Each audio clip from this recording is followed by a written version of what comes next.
Estamos todavía agarrando, o sea, tratando de hacer frente y agarrándonos entre todos, iba a decir, para tratar de sortear las trabas de esta segunda pandemia. Y ya vemos noticias que llegan desde Estados Unidos advirtiendo que el epicentro de una tercera ola estaría situado justamente en Sudamérica. Y sobre esto yo quiero invitarlo, que ya está con nosotros, al doctor Jorge Hefner, que además de doctor Jorge, nosotros casi que te digo, convivimos, ya somos una burbuja, ayer nos vimos. Bueno, la realidad es que lo traemos siempre al doctor Hefner, porque además de ser médico, es investigador. Bioquímico. Bioquímico, pero me parece interesante esto de investigar y tratar de llevar claridad. Lo primero que quiero preguntarte es sobre esta noticia. ¿Qué hay sobre esto de una supuesta tercera ola? No, es hipotético, no hay nada demostrado, porque mira, si hay algo que están dando muy bien, aunque nosotros tenemos pocas, son las vacunas. Si vos fíjate que las vacunas en los últimos días no tuvimos fallecidos en Israel, en Reino Unido en 3 meses restricciones, más vacunas, bajaron de 60.000 a 2.000 casos y liberaron las actividades. Y en la Argentina, sobre la base de un estudio de 2.800.000 personas vacunadas con una dosis de Sputnik, están protegidas en un 80 y pico, casi un 90% de acceder. Entonces, realmente, yo creo que ahora estamos en la peor situación de la pandemia, pero con una luz. Y hay que plantearlo, porque si no parece que es todo noticias catastróficas. Terrorífico, o sea, no nos da respiro, la realidad es que la gente se pone muy nerviosa. Me parece crucial esto que estás diciendo. Por otro lado, también preguntarte sobre esto de la vacunación. La realidad es que todo tiene sabor a poco. Lo veníamos discutiendo este tema. Es un recurso escaso en el mundo y, por supuesto, también en Argentina. ¿Qué novedades hay sobre la negociación de la llegada de nuevas vacunas a Argentina? Mira, de otras variantes, digo, ¿no? De las que no vimos todavía en Argentina. De vacunas. Sí. Mira, hay noticias buenas que no son inmediatas. Se van a fabricar a través de Richmond la vacuna Sputnik y a través de otro laboratorio la vacuna Sinopharm, y ambas están encaminadas. En lo inmediato tenemos una mala noticia, que es China. Va a ser una campaña de vacunación tremenda conmemorando el aniversario. Llegan estas 2 millones de Sinopharm y paramos por Sinopharm. Dentro de la parte buena es que se desbloquearía la llegada de nuevos cargamentos de Sputnik, cosa que es muy bueno. Oxford AstraZeneca tendríamos 2 vías accesorias de entrada. Se cerró la de India. Claro, que es la que venía, hasta ahora es lo que llegó. Lo que llegó de AstraZeneca venía de India. Habría, primero, que hay un retraso muy grande en lo que fue la producción de vacunas Oxford AstraZeneca en laboratorios Insud, en la localidad de Guernica. Se destrabaría el ingreso de 2 o 3 millones de dosis en las próximas semanas. Y después hay un fondo de Oxford AstraZeneca que Estados Unidos no está usando, de más de 60 millones, que también parcialmente se destrabaría para América Latina. Y por otra parte se retomaron las negociaciones con Pfizer y con Moderna. La entrega no sería inmediata, sino sería quizás, si las negociaciones van bien, a partir de junio. Entonces tenemos un universo complicado. Tenemos 10 millones de vacunas, 8 millones de vacunas ya administradas.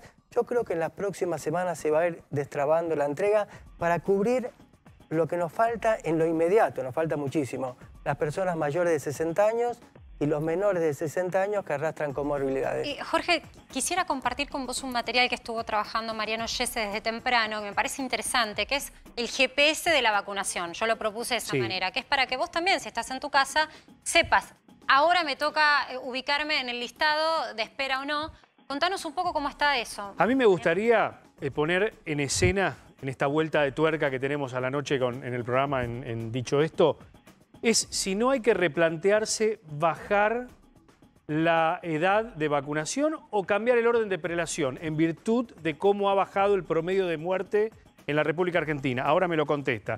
Pero vamos a ver qué pasa, por ejemplo, en provincia de Buenos Aires. ¿Cuáles son las personas o la franja etaria que se debe inscribir? Provincia de Buenos Aires, a ver. Está abierta la inscripción para personas de 18 a 59 años con comorbilidades, es decir, con enfermedades preexistentes. Sí. Adultos mayores de 60 años, personal de salud, seguridad, docentes y auxiliares docentes, ¿no? Esta es la inscripción abierta. Sí, porque hay un montón de docentes. Quiero decir esto porque escuché, obviamente, el debate político sobre la presencialidad o no de las escuelas. Quiero decir que hay un montón de docentes que todavía no están vacunados. No es que vayan, total. No, atención, que todavía falta una gran población de docentes sin vacunar. Y que tampoco se van a testear. Porque podrían testearse cada 15 días y muchos no lo hacen. Muchos no lo hacen, pero tampoco, digo, no para todos están esos recursos. Estamos hablando a nivel país, no solo provincia. Bueno, acá en Ciudad Autónoma de Buenos Aires las autoridades te dicen que no todos van a testear. Eso lo dicen las autoridades. Sí. Yo también confío Hay en la pocos centros, ¿no? Digamos, también un docente que cobra sueldos que no son, o sea, no son fortuna. Tienen que ir a testearse fuera de horario a lugares que no están... Pablo, la mayoría de los docentes tiene más de un trabajo. Vos tenés hijos y sabés perfectamente que esto es así. Digo, tiene más de un trabajo, con lo cual también hay que facilitarle la vida al ciudadano, al trabajador. Y si vamos a hacer los testeos, tendríamos que priorizar a ver si se pueden hacer esos testeos en los propios colegios donde se está trabajando para que ese trabajador no tenga que dejar un trabajo justamente para poder ir a testearse. Pero retomando esto, por favor, la información central pasa por este tema, Mariano. Claro. Tratar de llevar la comunicación de quién se tiene que inscribir. Bueno, inscribirse en provincia ya lo conté. Ahora Ciudad Autónoma de Buenos Aires están inscribiendo y dando turnos para vacunarse a mayores de 60 años, ¿no? Fíjense cómo cambia según los distritos quién puede anotarse. En Córdoba hay una inscripción, en Santa Fe hay otra, en la provincia de Buenos Aires, recién lo contábamos, y en Cava mayores de 60 años. ¿Quién falta en el orden de prelación en Cava? Por ejemplo, tenés el personal estratégico, que todavía no ha sido convocado, las personas de 18 a 59 años con riesgo, que ya en provincia están siendo convocadas para inscribirse, en Cava no, y por último, otros grupos estratégicos, que se dice el sistema de salud de la Ciudad Autónoma de Buenos Aires. Y tenías una pregunta... Y la pregunta me parece que es esa, digo, para tomar este material que lo tratamos hoy a la tarde en tu programa, en nuestro programa. Ahora, ¿cuál sería? Digo, las autoridades no están pensando en vacunar otra franja etaria por la cantidad de muertos en determinadas edades. Bueno, retomo el tema que decís. El promedio de edad de internación en terapia intensiva, a diferencia de la primera ola, que estábamos en los 70, es 53 años hoy por hoy. Ahí estamos. Entonces, un sector de estas personas arrastra comorbilidades y otros no. Hay personas relativamente jóvenes que llegan a terapia. Ahora, habrá que decidir si entonces focalizamos vacunar por arriba de los 50 años, porque como hay un universo estrecho de vacunas, entre medio de los docentes o entre medio de gente que está todo el día en la calle, policía, gendarmería, seguridad, los chicos que hacen toda la parte de repartija a través de distintos servicios, es una decisión difícil. Ahora, ¿qué necesitaríamos nosotros? Yo creo que nosotros con 7 u 8 millones de dosis más. ¿Sí? Otra cosa es las segundas dosis que tienen que venir a los 4 meses. Realmente estaríamos entrando en un periodo de un poquito de mayor tranquilidad. Y esa es la pelea. Tenemos que darle tiempo a que lleguen esas vacunas. Por eso es tan importante respetar las medidas de restricción hoy. Entonces, si vos me preguntas, ¿cambiar el criterio? Habría que pensarlo. No es una cosa... De decir cualquier cosa. Habría que pensarlo porque estamos viendo que ingresa a terapia gente por arriba, pero apenitas por arriba de 50 años y que no le va bien. Ahora, bueno, los otros sectores, la docencia. Todos estamos preocupados por la presencialidad y hay muchísimos docentes que no están vacunados. Sería muy importante porque, como vos decís, tienen pluriempleo. Totalmente. Y de hecho, sumo a esto la protesta de muchos otros sectores, que hay cierto personal que no fue considerado estratégico, pero son empleados públicos que están en una atención constante, y hablo sobre todo en el territorio de las intendencias, de los municipios y a nivel país, están en contacto con gente, dicen...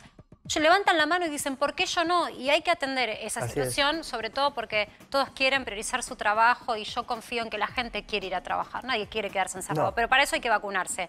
¿Pablo? Doctor, hoy se conoció negociaciones con AstraZeneca para fabricar acá. Se conoció que Sinopharm se va a empezar a tratar de fabricar acá. La Sputnik se va en principio a envasar acá y más adelante también fabricar acá. ¿Hay capacidad en el corto plazo para que eso se haga? Cuando digo corto plazo pienso en los próximos, no sé, 3 meses. Sí, hay capacidad, hay que articular. Si la Argentina es un país que, en base a la experiencia nuestra, yo reflejo mucho lo que es el ambiente científico, que tendrá que interactuar con universidades, con el sistema de salud, nos cuesta interactuar gente que venimos de distintas experiencias. Vos me decís que si hay capacidad, yo te digo, por ahí la semana que viene, no. Pero si es política de esto, sí. O sea, en 3 meses podríamos tener una vacuna que se hace de punta a punta acá y se aplica. Bueno, vos fíjate, se planteaba antes que no teníamos capacidad de envasar y alicuotar, y sin embargo el laboratorio Richmond mandó una primera remesa de 20 y pico mil dosis. Entonces, si articulamos y priorizamos, yo creo que en 2 o 3 meses tenemos todas las capacidades, porque no hay que importar el recurso más complejo de todos, que es el recurso humano. porque el recurso humano en el ámbito científico y tecnológico hay muchísima experiencia y está dispuesta a todos a dar un paso adelante. Bueno, eso es sumamente optimista, ¿no? Cuando criticamos tanto lo que es la industria nacional, saber que tenemos esa capacidad y que vamos a poder resolver todos los eslabones para la producción de una vacuna, sobre todo cuando hubo tanto complejidad en función de los envasados y la puja que hubo entre México y los Estados Unidos, me parece clave. Martín Angulo, que está ya en su casa por Zoom, tiene justo información. Nacho Ortelli me están corrigiendo. Nacho Ortelli tiene información justamente de la vacunación con AstraZeneca, ¿no? Una polémica sobre si se cortaba o no la provisión, que acá Jorge nos estaba aclarando. En principio no será así, pero súmate, Nacho. ¿Cómo estás, Marce? Sí, efectivamente. Hoy hubo una reunión importantísima en Casa de Gobierno entre Cecilia Nicolini, la asesora, te diría la mujer en la que más confía Alberto Fernández en este gobierno, la ministra de Salud Carla Bisotti, el embajador británico Mark Kent, justamente para intentar destrabar y que sea la Argentina quien produzca las vacunas de AstraZeneca. Básicamente el planteo de las funcionarias argentinas giró en torno a, bueno, por favor necesitamos la ayuda de ustedes como Estado, es decir, de Mark Kent que interceda. ¿Por qué? Porque AstraZeneca incumplió cada uno de los acuerdos que habíamos hecho a lo largo de estos meses. De hecho, el planteo de las funcionarias argentinas fue, tenían que haber entregado vacunas en marzo, tenían que haber entregado vacunas en abril, nada de esto ocurrió. AstraZeneca se limitó a informar que podía entregar antes del 30 de junio vacunas y con ese argumento se mantiene prescindente y no da definiciones respecto a cuándo van a llegar las vacunas. Nosotros en este programa contamos hace algunas semanas una discusión muy fuerte entre Santiago Cafiero y las autoridades de AstraZeneca que habían llegado a la Casa Rosada. Esta reunión no trascendió, fue secreta, en la que hubo un reclamo muy importante de Santiago Cafiero que les planteaba, bueno, nosotros no recibimos vacunas, pero ¿por qué ustedes se encargaron de filtrar de que iban a llegar esas vacunas y nos meten en un lío político impresionante? Porque recordá, Marce, ahora llegaron vacunas, pero hasta hace algunas semanas la Argentina estuvo muy cerca de quedarse sin stock de vacunas, con todo lo que eso implicaba, sobre todo por la estrategia multivacuna que había empleado el gobierno y que de alguna manera exponía que no habían hecho negociaciones con Pfizer. Bueno, ¿qué pasa? ¿Cuántas vacunas son? ¿Cuántas dosis son las que están pendientes? 22 millones. Argentina compró 22 millones de vacunas y no llegó ninguna, Marce. Por eso la importancia de que sea una negociación Estado con Estado. Y además, que sea una negociación... Nacho, mientras vos hablabas, teníamos la información que bien precisa pasaste, se pagó el 60% de eso que no llegó. Es decir, estamos en una situación en donde, como todo, tenemos que demostrar capacidad de pago. Lamentablemente en los países más pobres nos pasa eso. Entonces se pagó el 60% a cuenta de lo que iba a llegar. Es decir, que en definitiva hoy es una virtual estafa. Exactamente. Argentina pagó 60% por adelantado, no llegó ninguna. Argentina demostró compromiso, voluntad de pago. Y Argentina tiene algo que no tienen otros países, que es capacidad, como decía el doctor Hefner, para hacer esas vacunas. Para producir esas vacunas tiene el recurso humano y también tiene la tecnología, que no es menor. Recordemos, aquí en Argentina se hicieron vacunas que después se fueron a México a envasar y que nunca volvieron. De esas vacunas que se hicieron en Argentina no volvió ninguna, con lo cual el planteo de las autoridades argentinas era concreto, era: por favor, ayúdennos a que AstraZeneca tenga un gesto, porque nosotros ya pusimos de nuestro lado. Como bien decía Pablo, también está la intención de fabricar aquí las vacunas de Sinopharm, pero eso es una alternativa más lejana. Bueno, ¿qué decían hoy en Casa de Gobierno respecto a la posibilidad de hacer las vacunas de AstraZeneca? Bueno, Mark Kent quedó en contestar, quedó en hacer el planteo, en trasladar, pero igualmente no deja de ser una decisión de AstraZeneca y también que tiene que ser un convenio con un privado argentino. No puede ser con un privado con un Estado. Nuevamente, claro, un Estado nacional. En esa situación. Mira, esto es como las negociaciones de deuda. Perdón, yo siempre meto la situación económica, pero porque está íntimamente relacionado. Claro. Cuando el Estado soberano, cuando la nación debe dinero afuera, las poblaciones que están dentro de los territorios, las provincias, no pueden salir a pedir prestado sin pagar el costo de que el que está más arriba no pagó antes. Se paga en interés, se paga más. Con lo cual el paraguas de la negociación a nivel nacional es sumamente importante. Esto que te está diciendo Nacho es que por más que haya voluntad, por ejemplo, de Axel Kicillof o de Larreta de sentarse a negociar con los privados que están vendiendo las vacunas, es muy difícil si no se destraba a nivel nación. Ahora, quiero participar de esta situación a Jorge. Esto pasa en otros países, no es algo de la negociación industria nacional argentina. Digo, todos los países se manejan así. De hecho, varios países de Europa están haciendo juicio contra Oxford AstraZeneca porque no cumplió. Ahora, acá en la Argentina particularmente, lo que molesta es que salieron 20 millones de vacunas. No solamente compramos 20, sino que salió el principio activo amplificado y lo que faltaba era filtrar, envasar, fraccionar. Entonces salieron esas vacunas. Vos fijate India, que está pasando por una situación pésima. No sale una vacuna ahora de India. Entonces nosotros, a través del Estado, habría que hacer algo. No sé, un apriete, una negociación, plantear, pero no puede ser que nosotros sigamos produciendo semanalmente no sé cuántos millones de vacunas y no queden las dosis acá. Algo en ese sentido habrá que plantear. Y por el lado del optimismo, sí. Quiero resaltar esto que estabas diciendo. Argentina tiene capacidad para producir esta vacuna de principio a fin, es decir, hasta el embotellado y la etiqueta. No es menor, digo, en otros países no pasa y por eso se traba tanto la distribución. Si eso sucediera, ¿significa entonces que vamos a tener plenitud de vacunas? Yo ya te diría, para el segundo semestre del año para nuestra población. No sé si plenitud, pero si nosotros, todos estos grupos que recién estábamos charlando, los logramos cubrir, es otro mundo. Es otro mundo. Y esa perspectiva está planteada. Yo creo que la gran pelea, esta guerra que tenemos planteado contra este virus monstruoso, es una guerra que se decide en un sentido en los próximos 2 meses. En los próximos 2 meses. Si cubrimos con la vacunación que está mostrando con cualquiera de las vacunas andar también, entramos en otro momento. No en un momento de dramatismo donde parece que se ha naturalizado, pero tener 500 fallecimientos en un día más, realmente es algo monstruosamente penoso, digamos. Eso es, entraríamos en otra situación, Para eso tenemos que bajar dramáticamente el número de contagios. No puede estar más en 20 y pico de mil por semana, tenemos que hacer que baje a 10.000 por lo menos. Eso es importante. A ver, claridad sobre esta situación. Las restricciones que se perpetuaron en el tiempo, es decir, estas no son nuevas, son las que ya estaban, solo que ahora hay control. Se tomaron en función de una decisión clave que fue amesetar ciertos valores de las estadísticas que mira el gobierno, que son los contagios, la cantidad de camas utilizadas, digamos, y las que restan por ocupar, que son las camas de terapia intensiva, que eso también era un porcentaje que estaba preocupando mucho, y por otro lado también el nivel de muertes, ¿sí? La mortandad.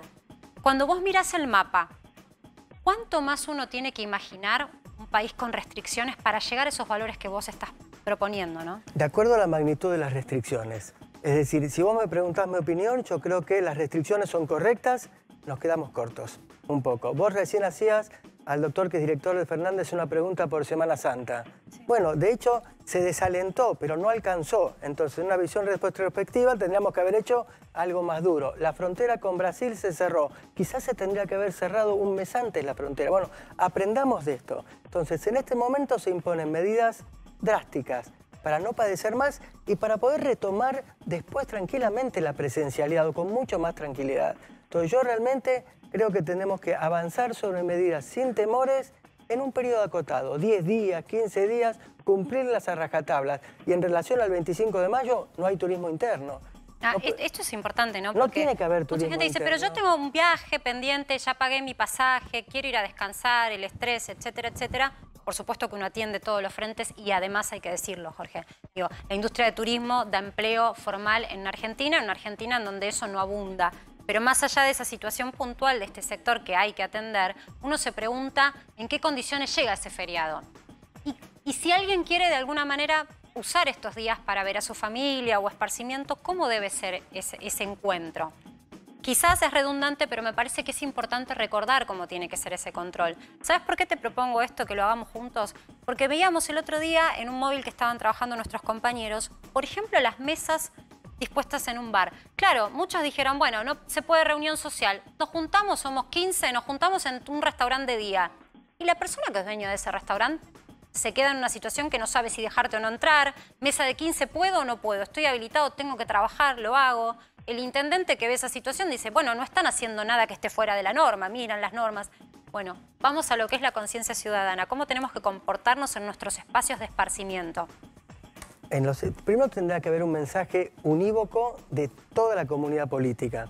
Acá no hay lugar para grietas en un momento de 500 fallecimientos diarios, ¿de acuerdo? Y segundo, todas las medidas son las clásicas. Uso del barbijo. Vos salís, yo salgo de Facultad de Medicina, me cruzo esa Plaza Jusey que hay enfrente y tenés la mayoría respetando, pero hay un sector significativo que usa el barbijo como tapamentón, un llamado a la reflexión. En ambientes abiertos, ¿es menos probable contagiarse? Sí, pero si tenés 20 personas haciendo una ronda en el medio de la plaza, la posibilidad de contagio, encima gritando, saltando, que expelés más microgotitas, tenés. Entonces, tenemos que extremar, es momento de extremar esos recaudos si queremos en 2 meses retomar ciertas pautas de normalidad. Si no, no vamos a llegar o vamos a llegar padeciendo un número infernal de muertos. Sos clarísimo, Jorge. La verdad que muchas gracias y además llevar esta cuota de optimismo, que si los cuidados se cumplen, sobre todo los cuidados de acá a que se pueda vacunar a la población más vulnerable. Después tal vez haya posibilidades de ver escenas como vemos en Estados Unidos, donde la gente ya está vacunada y hasta se propone que se puede hacer actividad física sin barbijo y demás. La nueva normalidad, otra vez más, tenemos que hablar de eso. Gracias por compartir este tiempo con nosotros. Hablando de Estados Unidos, hago referencia porque están